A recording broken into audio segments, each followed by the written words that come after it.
Assalamualaikum warahmatullahi wabarakatuh. Selamat siang, Profesor Dr. Nur Hamidah MSI dan Dr. Ardi Kurniawan MSI selaku dosen penguji dan juga Budita Amalia SSI MSI selaku dosen pembimbing praktik kerja lapangan kami.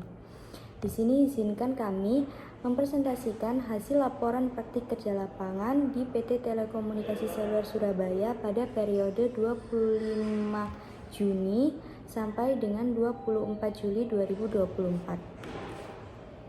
Perkenalkan, saya Ina Nazuba Wulandari dengan NIM 188221018 dan saya Nuzulia Anida dengan NIM 188221071. Selanjutnya yaitu bab pendahuluan, di mana Indonesia merupakan negara urutan keempat dunia dengan jumlah penduduk lebih dari 280 juta jiwa. Jumlah penduduk yang besar dapat menjadikan banyaknya kompetisi dalam berbagai hal termasuk dalam bidang pekerjaan. Peran pendidikan sangat diperlukan untuk menciptakan sumber daya manusia yang berkualitas. Untuk menciptakan kemampuan diri dalam bersaing di dunia kerja, maka diperlakukan adanya praktik kerja lapangan. Praktik kerja lapangan berfungsi sebagai pengaplikasian ilmu yang telah diberikan selama masa kuliah. Kegiatan ini diharapkan dapat menambah pengetahuan, keterampilan, dan pengalaman mahasiswa dalam dunia kerja sebagai persiapan untuk memasuki dunia kerja yang sesungguhnya. Kami memutuskan dalam kegiatan praktik kerja lapangan ini memilih PT Telkomsel Landmark Tower yang berada di Surabaya dikarenakan kami tertarik untuk mempelajari mengenai analisis penerapan kultur organisasi sebagai metode peningkatan kualitas sumber daya manusia di perusahaan pada perusahaan PT Telekomunikasi Indonesia. PT Telkomsel Indonesia adalah anak badan usaha milik negara yaitu BUMN yang bergerak di bidang jasa layanan teknologi informasi dan komunikasi atau TIK. Pada praktik kerja lapangan ini, kami memperoleh kesempatan PKL di divisi sales bagian Departemen Direct Sales Operation. Direct Sales Operation merupakan salah satu sistem promosi dari direct marketing yang merupakan pemasaran produk pada pelanggan melalui penjualan barang dengan tatap muka di rumah atau di tempat kerja dan bekerja atas dasar komisi atau bonus atas penjualan kepada konsumen. Selanjutnya, rumusan masalah. Yang pertama, bagaimana kegiatan yang dilakukan selama praktik kerja lapangan di PT Telekomunikasi Seluler Surabaya. Yang kedua, bagaimana hasil yang didapat selama praktik kerja lapangan di Departemen Direct Sales Operation di PT Telekomunikasi Seluler Surabaya. Yang ketiga, bagaimana mendeskripsikan variabel prediktor terkait nilai buka saham bulanan PT Telkom Indonesia pada periode Januari 2019 sampai Desember 2023. Yang keempat, bagaimana memodelkan nilai buka saham bulanan PT Telkom Indonesia pada periode Januari 2019 sampai Desember 2023. Dan yang terakhir, bagaimana menganalisis dan menginterpretasikan hasil prediksi nilai buka saham bulanan PT Telkom Indonesia pada periode Januari 2019 sampai Desember 2023. Yang selanjutnya adalah tujuan. Yang pertama adalah tujuan utama. 1. Mengimplementasi ilmu statistika yang didapat selama perkuliahan saat praktik kerja lapangan di PT Telekomunikasi Seluler Surabaya. Yang kedua adalah memberikan hasil penelitian pada instansi selama praktik kerja lapangan di Departemen Direct Sales Operation di PT Telekomunikasi Seluler Surabaya. Yang ketiga adalah mendeskripsikan variabel prediktor terkait nilai buka saham bulanan PT Telkom Indonesia pada periode Januari 2019 sampai dengan Desember 2023. Yang keempat, memodelkan nilai buka saham bulanan PT Telkom Indonesia pada periode Januari 2019 sampai dengan Desember 2023. Yang kelima adalah menganalisis dan menginterpretasikan hasil prediksi nilai buka saham bulanan PT Telkom Indonesia pada periode Januari 2019 sampai dengan Desember 2023. Untuk tujuan khusus sendiri ada 3, yaitu 1. Sebagai syarat dalam memenuhi nilai mata kuliah praktik kerja lapangan. Yang kedua adalah memfasilitasi mahasiswa dalam menerapkan teori yang telah dipelajari di perkuliahan ke dalam praktik nyata di dunia kerja. Dan yang ketiga adalah memberikan pengalaman kepada mahasiswa agar dapat beradaptasi dengan baik di lingkungan kerja. Selanjutnya, adalah manfaat. Yang pertama, manfaat bagi mahasiswa, yaitu yang pertama mendapatkan gambaran umum mengenai kondisi pelayanan masyarakat yang sebenarnya dan mendapatkan pengalaman untuk terlibat langsung dalam sistem kerja. Yang kedua, mendapatkan kesempatan untuk ikut serta menganalisa dan menyelesaikan masalah yang terjadi di lapangan, sehingga mahasiswa dapat secara langsung mengimplementasikan metode-metode yang pernah dipelajari selama masa perkuliahan. Yang ketiga, membantu mahasiswa untuk menyesuaikan diri di lingkungan kerja dan menambah wawasan serta pengetahuan mengenai permasalahan yang dihadapi individu dalam lingkungan kerja. Selanjutnya, manfaat bagi Universitas Airlangga. Yang pertama, memberikan kesempatan bagi mahasiswa dalam mempelajari sistem kerja di instansi yang bergerak di bidang informasi. Yang kedua, membina hubungan kerjasama baik antara pihak Universitas Airlangga dan Telkom Landmark Tower PT Telkomsel. Selanjutnya, bagi instansi terkait, yang pertama, membantu menyelesaikan tugas dan permasalahan-permasalahan yang dihadapi dalam melakukan aktivitas kerja.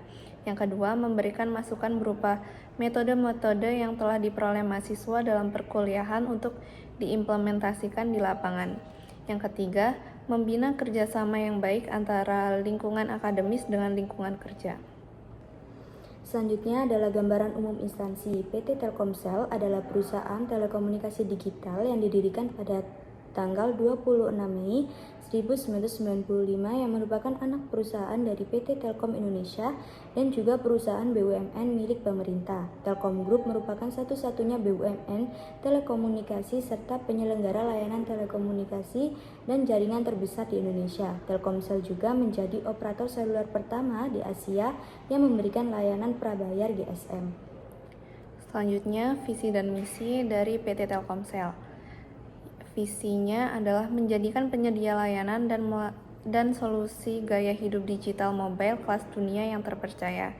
Lalu untuk misinya sendiri, yaitu memberikan layanan dan solusi digital mobile yang melebihi ekspektasi para pengguna, menciptakan nilai lebih bagi para pemegang saham, serta mendukung pertumbuhan ekonomi bangsa.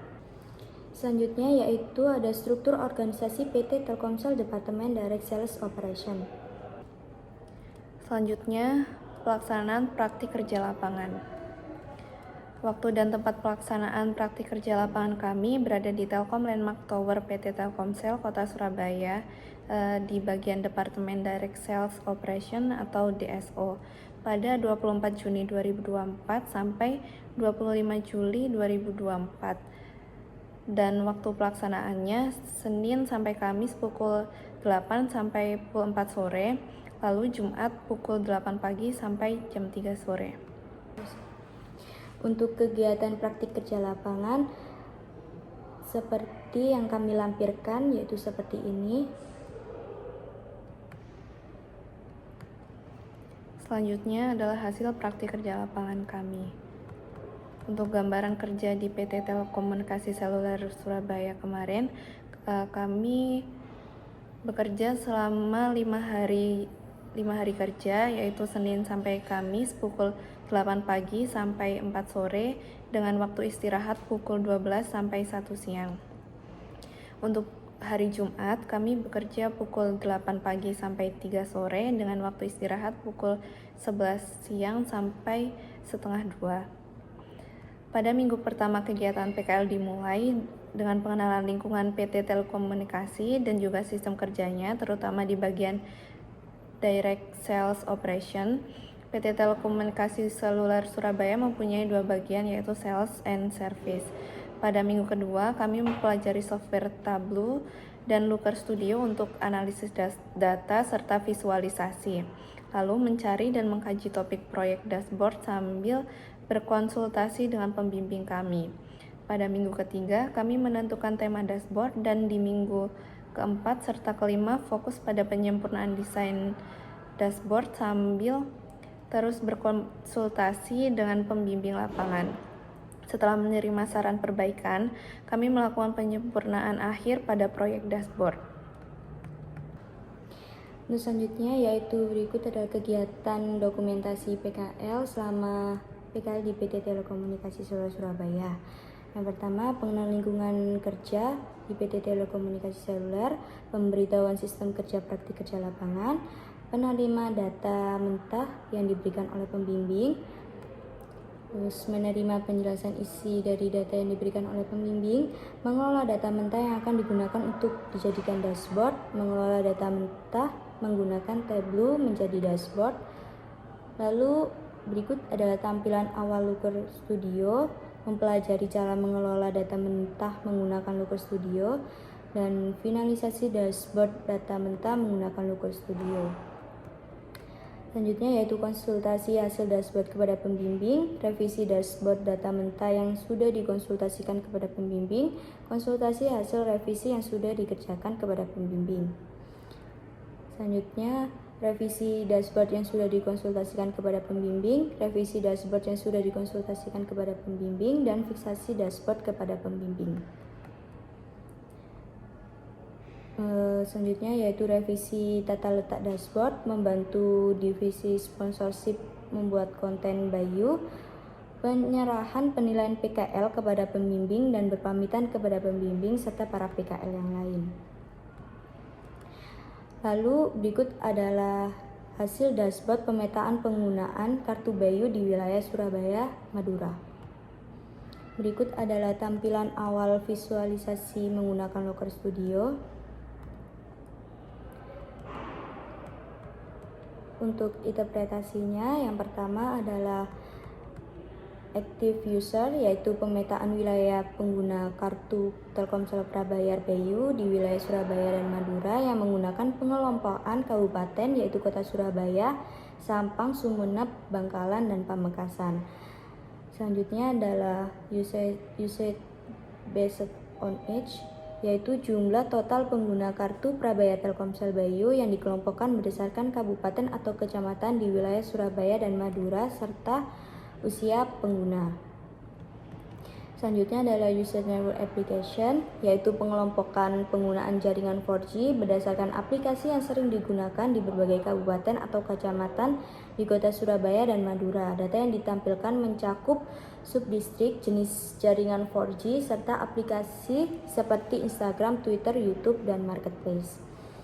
Selanjutnya adalah email overview, yaitu menunjukkan distribusi persentase antara dua kategori, yaitu satu new email warna biru muda mewakili 53,8% dari total data yang mengindikasikan penggunaan kartu baru atau perangkat dengan email yang baru terdaftar. Yang kedua adalah existing warna biru tua, yaitu mewakili 46,2% yang menunjukkan penggunaan kartu lama atau kartu dengan email yang ada sebelumnya. Lalu ada total sales, yaitu menggambarkan tren penjualan kartu Bayu per minggu selama periode waktu tertentu dengan fluktuasi penjualan yang ditampilkan pada sumbu vertikal dalam satuan ribuan dan rentang waktu pada sumbu horizontal. Untuk drop-down menunya, yaitu menampilkan pengelompokan berdasarkan kabupaten atau kecamatan yang diinginkan dan tipe paket data yang disediakan atau yang dimiliki kartu Bayu. Untuk total data package usage, yaitu mengindikasi total penggunaan paket data di wilayah Surabaya Madura. Untuk record count, menunjukkan total data harga penjualan kartu Bayu dengan tipe data yang dipilih, dan subdistrik adalah menunjukkan total kecamatan di wilayah Surabaya Madura. Selanjutnya adalah analisis nilai buka saham bulanan PT Telkom Indonesia menggunakan estimator kernel dengan pendekatan regresi non-parametrik. Yang pertama, deskripsi dan podata nilai buka saham PT Telkom Indonesia atau TLKM.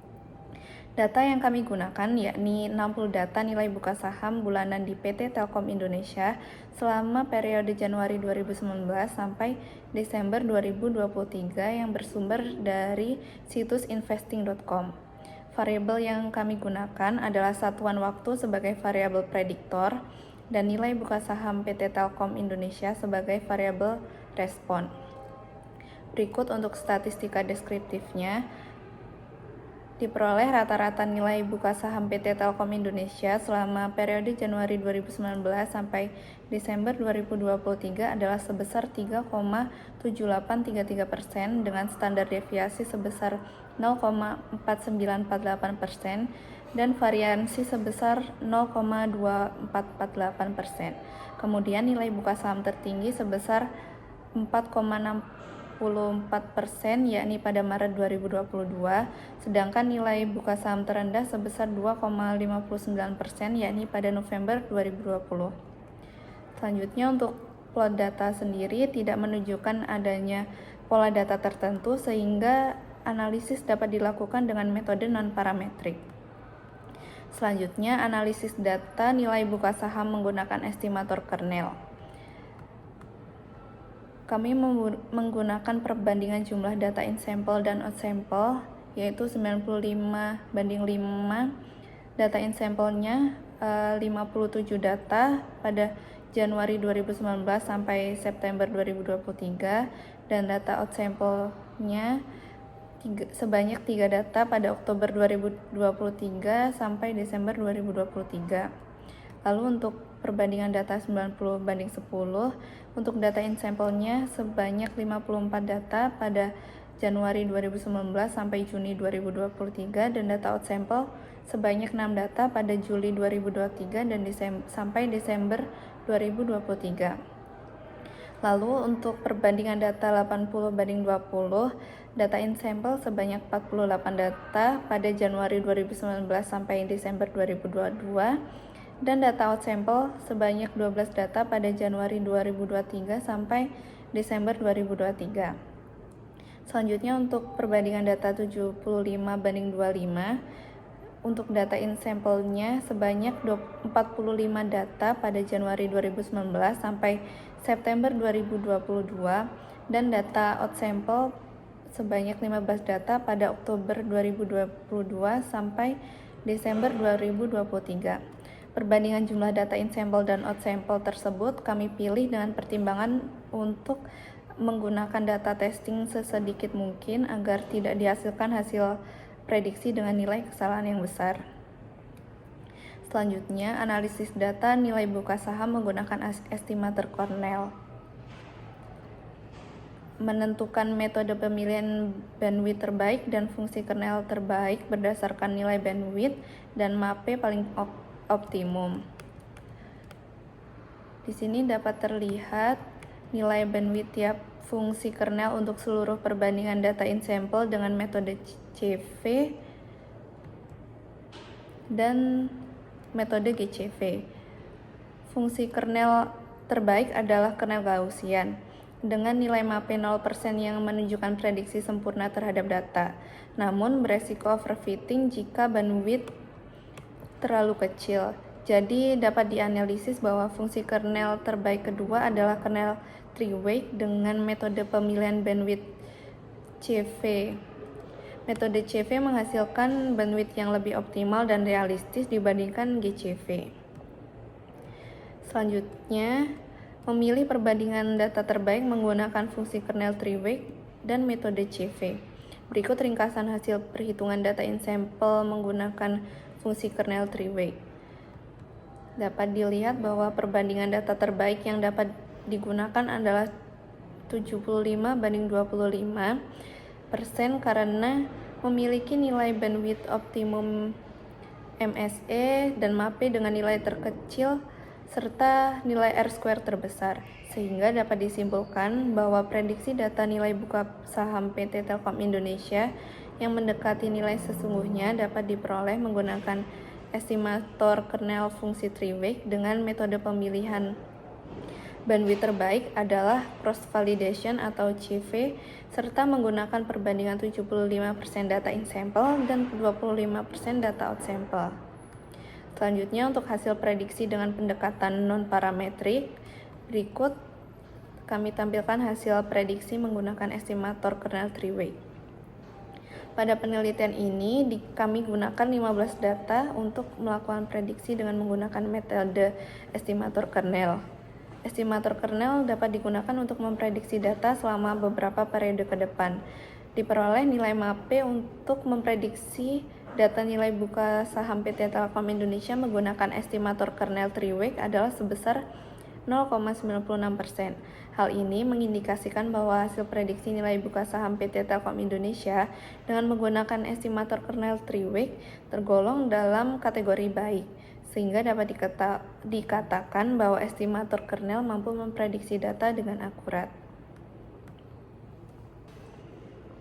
Selanjutnya adalah manfaat forecasting bagi perusahaan. Yang pertama adalah memprediksi bisnis jangka panjang. Ketika sebuah perusahaan sudah menjalani forecasting, maka gambaran umum manajemen perusahaan bisa lebih terarah. Yang kedua adalah meningkatkan kepuasan pelanggan.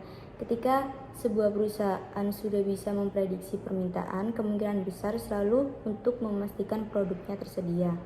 Yang ketiga adalah perusahaan lebih up to date, di mana bisnis yang meramalkan secara teratur harus selalu berpikir ke depan. Ini membantu mereka mengantisipasi perubahan tren pasar. Dan yang terakhir, keempat adalah menjalin stabilitas keuangan. Jika perusahaan dapat memprediksi permintaan di masa depan, maka perusahaan akan tahu tingkat produksi apa yang direncanakan di masa depan.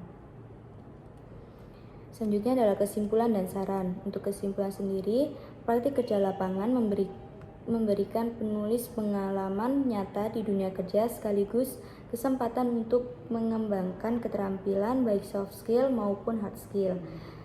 Yang kedua, PKL membantu penulis menjadi pribadi yang disiplin, kompeten, berkualitas dan bertanggung jawab dalam dunia kerja.